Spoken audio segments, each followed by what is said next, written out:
continuing on with the Mandalorian, we now come to episode 3 of the second season, The Heiress. This episode is the shortest of the episodes that we've seen so far, and while I do like smaller episodes because it stops the episode dragging out, I feel like this episode had the opposite effect. So, what happens? Mando crash lands on Mon Calamari, but gets one of the engineers to repair his ship.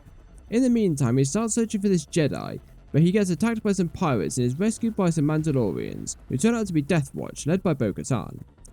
Bo tells Mando she knows the location of a Jedi, but first he must help her take down an Imperial Freighter in hopes of finding the location of the Darksaber. After the mission, Bo tells Mando that the Jedi he is to look for is someone called Ahsoka Tano on the planet Corvus. Now, this episode was shorter, but it didn't mean there wasn't anything going on, or enough going on. Mon Calamari had a lot going on, especially around the environment is very lively, and especially with the AT-AT being used as a crane, which I thought was a nice hint, as the Mon Calas were the ones who engineered and created many of the ships that we have seen in the Star Wars universe, such as the Venator-class Star Destroyers, the Imperial Star Destroyers, MC-ATs, and so on, and many of the little fighters as well.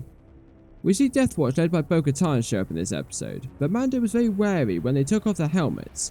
At this point, they told him he is part of a cult that don't remove their helmets for some sort of religious or beliefs. I like the idea of this because it shows that even though they are all Mandalorians, they follow the path differently, much like religion in real life. You have Christianity as an example.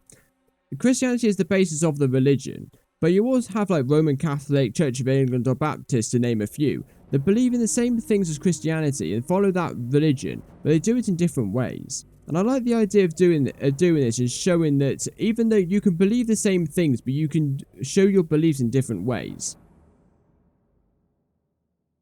We also see Bo Katan is searching for the Darksaber, but doesn't know who has it. Now, as we know from the last season, it is in fact Moff Gideon who is the one who has it, and I'm expecting to see Bo Katan and the rest of Death Watch show up later in the series at some point. However, this leads to a fight aboard an Imperial Freighter, which is a nice little fight scene. I like the new design of the Stormtroopers. I don't know whether they changed from the last season or not, but they are nice. I think they're just a bit cleaner, but even so, I like the design of them. Near the end of this episode, we hear Bo Katan say that Mando needs to head to the planet Corvus. There he will find a Jedi called Ahsoka Tano. Now, this basically confirms that we're going to see Ahsoka in the next episode. Now, don't get me wrong, I'm excited to see her, but I'm also very wary as well. We know she's being played by Rosario Dawson, which in my opinion I think is a correct casting. However, I do feel that Rosario is going to be the voice of her as well, which I would prefer them to dub it over with Ashley Eckstein, who is the voice of Ahsoka during the Clone Wars and Rebels, but we'll just have to wait and see. I also have in my notes that this episode is part of at least a 3-parter group. Now, thinking about this more, I hope this series goes from what the last series was and what this series started off as, which was to go to a random planet, find someone who can help you to protect the child and whatever the objective is for you.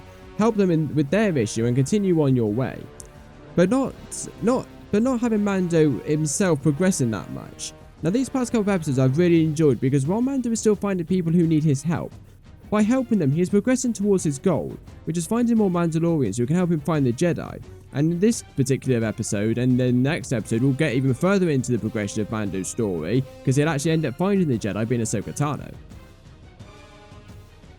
However, overall I really enjoyed this episode. It was shorter than the last episode, but it doesn't mean it was any less enjoyable. So anyway, we'll have to wait until next time to see our first glimpse into Ahsoka Tano in live action.